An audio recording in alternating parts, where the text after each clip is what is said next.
James, welcome home. It's good to see you again, dear boy. Nice to see you. Nothing screams a Sunday night working than two men in knits. Two men in knits. Right. On a weekend. One's got a cold. One's recovering from a hangover. Yeah, I've got a little... We couldn't be more British. Brilliant. And we're in a church to atone our sins. Absolutely. Yeah. On the stage of the Late Late Show. I'm a little bit giddy about this, obviously having never seen the US version for real. Sure. So actually to be here and see it all set up, are you happy with it? Oh, it's wonderful. I don't know. It takes my breath away almost every time I came in today, and I don't know. You just can't believe that. Well, there's so many things that I can't believe, but mainly I can't believe that we get to travel with this show that we do in America, and it plays in like 154 countries, I think, and then to bring it home to London is thrilling for me and the whole team. Everybody's just kind of giddy with excitement, really. It's lovely. Was there a different vibe? Because obviously you've done this before a couple of years ago. Yeah. A different vibe from the US show compared to the UK audience? It's not really. I mean, we're very lucky in that the show plays here, whether people find it online or they watch it when it's on demand or whatever. So I think the audience that get in and make it to the show are all very kind of excited to be here. So it's just a bigger room, At home, our show is, I think the studio is maybe 190, and I think this is about 700 or something. So it's quite a bit bigger. It's obviously a bigger space, and there's lots of challenges that come with that, but those are the things that make it kind of worth doing, really. Well, big names attracted to your show is never a problem, of course. You've got quite a roster of guests, one of whom I'm a little bit livid about, because obviously I've met a lot of people over the years. Yeah. Cher. Oh, yeah. Right, yeah. Well, I'll just say, oh, yeah. I mean, I've never met her. Oh, really? No. Well, come down to the show. Jumping at the bit to meet her. Well, come down, yeah. Is it true you're going to be playing that strand in your show, that element, spill your guts, is that right? I think so. I think, well, look, anything can change. Yeah. Anyone can pull out of a segment at any point, but as it stands right now, yes, we'll be playing Spill Your Guts or Fill Your Guts with Cher, which she's unguarded at the best of times. So hopefully we'll either get some juicy gossip or get to see her eat something decidedly unjuicy. But yeah, that's going to be real fun. I'm looking forward to it. Who else you got lined up? On Monday night we have Kate Blanchett, Orlando Bloom, Niall Horan's going to chat and perform. We have Cher, we've got Phoebe Waller-Bridge, who I'm a huge fan of, coming down. Damian Lewis is coming down. We have a Carpool Karaoke with Paul McCartney. Sir Paul McCartney. We have Crosswalk the Musical with Lord Andrew Lloyd Webber.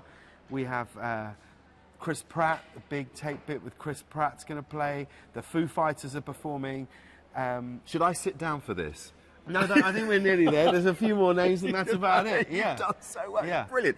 Of all the celebrities that you've probably got in your phone, apart from the obvious ones who are mates and stuff like that, if you were in a bind or a tight spot, is there one number you could pick up? I mean, I'll give you mine, Amanda Holden. I think she'd always pitch up Amanda. What, to come and do something should you need a help? Should you need a hand, filling a bit of dead air, or if you're just in a bit of a bind, I don't know. I always feel slightly embarrassed about asking anyone. I tend to get other people to try and ask us. I guess, I don't know, when my wife went into labour, we had a show in like 5 hours' time, and we called Harry Styles, and he came and he really came to the rescue and hosted the show. Yeah. So I guess he's our go-to guy, I guess, yeah. His name above the door.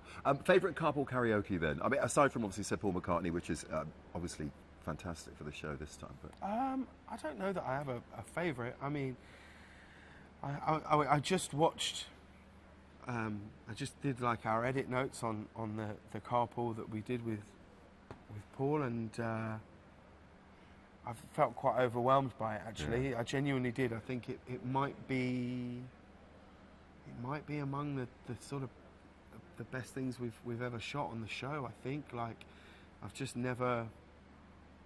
never seen him be so sort of free or unguarded or talking about things, and we have loads of big stuff planned in it, and I don't know, those moments you just never ever think that you might get to spend so much time with somebody. I don't know, is there anybody in music more iconic, impressive or iconic today? I don't know if there is, and so for him to want to do the segment to sort of kickstart his new launch for an album is mind-blowing to all of us on the show. It really is. It is. You've been back and forth. The last time we met, of course, Peter Rabbit. Yes. Well done on that. Thanks. Thoroughly enjoyed that caper. You're back and forth all the time. The royal wedding, obviously. Yeah. How was that? It was fun, yeah. It was great seeing you pitch up in your bib and tuck. I don't think I've seen you that dressed up ever, mate. In tails. Yeah, I really enjoyed it. We had a lovely time. It was thrilling for my wife and I to be there. We really loved it. It was a really great day out. And it felt like it was Britain at its best. You know, I thought the weather was incredible, and that whole ceremony was so traditional yet forward-thinking. I felt very, very proud to be there. I really did. Yeah. Is it true you went as Henry VIII to the after party, so to speak? Well, it's not that I went as Henry. I was asked if I would do something in the evening, and, right. and so I didn't stay in that outfit the entire evening. I used it as a jumping off point for some jokes, you know. Brilliant, mate. Yeah. It sounds like you had a fantastic time. So what's next then, movie-wise? We do this, and then we do A League of Their Own, and then there's an animated film called Smallfoot coming out, and then I'm going to do this, and then we keep hosting our show. I'm going to do this film with Melissa McCarthy called Super Intelligence. Yeah, I've been a big fan of hers for many, many years, so I'm going to do. I'm sort of in it, and then also predominantly the voice of a sort of super intelligent artificial intelligence. Of course, you're here as well for the World Cup. Yes. And I know you're a huge fan, obviously, of the Of good course, game. yeah. Are you excited? Yeah, we actually have a sketch with a few members of the England football team, which will go out this week. We shot a sketch with Harry Kane and Dele Alli, Jesse Lingard, Kyle Walker, Eric Dier and Jamie Vardy. We've shot a sketch for the people of America to say, even though America aren't in the World Cup and they don't know who to root for, that there's a team they should root for, and they should root for England. So we filmed with them the other day, and I have to say I was really impressed by their togetherness, their feeling of unity, their lack of ego. Their keepy-uppy skills? Well, I didn't see any of that, but I imagine they've already got that down. So, I don't know. I always get to this point where it's the hope that kills you. It's the hope that it's the hope that kills you, you know. So I'll be. We're going to bash through tonight's show so that we're done by 7 p.m. so we can watch the game, and then we'll see how we go. But I'm loving it so far. It's my favourite. It's my favourite thing. Is the World Cup. Yeah. Brilliant. And you're back, obviously, as we said for a while. What do you miss most about Blighty? Very quickly. Just my family, really. That's the biggest thing, and I miss. Yeah, that's it. Cousins and sisters and parents and things. That's the thing I really miss more than anything else. And architecture. You'll never see anything as beautiful as this in Los Angeles. Whenever anyone says to me, "Oh, I'm going to Britain, what should I do?" I always just say, "Look up," because you'll always be rewarded. Like in Los Angeles, there's just nothing. There's nothing, that's over like 11 years old. So. No buildings, So that's the thing I really find I cherish when I'm here. We've got a little present for you because I happen to know that you're apparently you're vegetarian now. Am I right?